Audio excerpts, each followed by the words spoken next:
Hello, welcome. In this video, we are going to look at cyanobacteria. Now, cyanobacteria are a gram-negative bacteria. This means their cell wall is thinner. They are sometimes called blue-green algae, but they are not algae. Algae are a different group of organisms that are in the kingdom Protista. But many years ago, people called cyanobacteria as blue-green algae because they look like algae. Okay, they are unique from other bacteria in two ways. Number one is they can make their own food by photosynthesis. This is because they have chlorophyll. Okay, they get energy from the sun and use carbon dioxide to make what? Carbohydrates and oxygen. In fact, scientists think many years ago when the earth was forming, cyanobacteria were the first organisms to produce oxygen, which filled the atmosphere in the air for living things to grow. Now they can have different colors. They're usually blue-green, but they can also be red, brown, black, or even yellow. Some of them are single cell or unicellular. Some of them are colonial or in groups, and others are filamentous.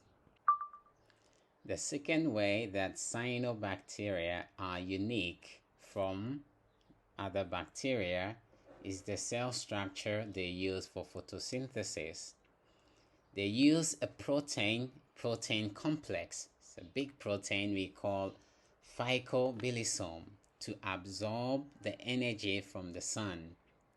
So if you zoom into a cyanobacteria, like here in this picture, you can see what the different phycobilisome, okay, the green colors, and around them you can see a membrane we call thylakoid. So let's zoom in even more, and we're going to see this structure. So this is a structure of phycobilisome. It looks something like this. Okay. Now it is made up of smaller proteins. Okay. They join together to form the phycobilisome. Now what are these proteins? The red part, that red protein, is called phycoerythrin. The blue part is called phycocyanin, and the sky blue is called allophycocyanin. And right under the allophycocyanin, we have chlorophyll molecule. And when the phycobilisome absorbs the light, the energy from the light, it moves down to the different proteins and they send it to the chlorophyll. This is very useful. It's very good for the cyanobacteria because they can absorb more light to have photosynthesis. The third way that cyanobacteria are different from other bacteria is that they have modified cells. There are two of them, these modified cells. We have heterocysts and akinetes. So if you look at this picture, you can see cyanobacteria cells. The normal cells are called the vegetative cells. You can see here. And between the normal cells, we have akinete cells. Now, when the conditions become very difficult, such as when the weather gets too cold or too dry, some of the vegetative cells can be modified to form akinetes. Akinetes have thick cell wall which protects them. So this will help the cyanobacteria to survive because when the vegetative cells die, the akinetes can survive and later they can develop to form vegetative cells again. The second modified cells are called heterocysts. So here you can see heterocysts between the normal cells.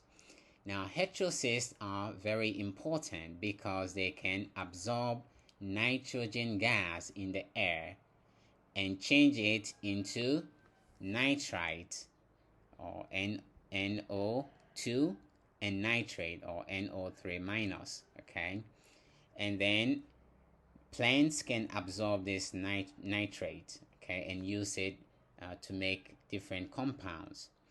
Now we call this as nitrogen fixing, okay. So it's very, very important for plants. You can see in this picture the cyanobacteria live inside or around the roots of the plant. They help the plants to get what? Nitrate, and sometimes they can also get food or carbohydrates from the root of the plant. Okay, so the cyanobacteria will benefit and the plant will also benefit. Okay, and lastly, here are some examples of cyanobacteria. Here are the more common ones we'll be looking at in class. We have spirulina, we have oscillatoria, we have nostoc, we have anabina, and so many more. Okay, thank you for watching. I hope this is helpful. Goodbye.